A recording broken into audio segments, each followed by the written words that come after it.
Okay, and I'm going to show you how to insert the zipper pull onto the zipper tape. So usually when you have zipper tape, you are going to have some fraying here at the edges. It's very simple. You can either trim it off or just take a lighter and just burn off the edges. This lighter. So now what you're going to do is you're going to hold your zipper tape. You're going to take your zipper pull. The nose portion has a barrel. And it has a left side and a right side.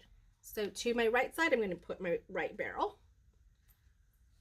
To the left side, I'll put the left barrel.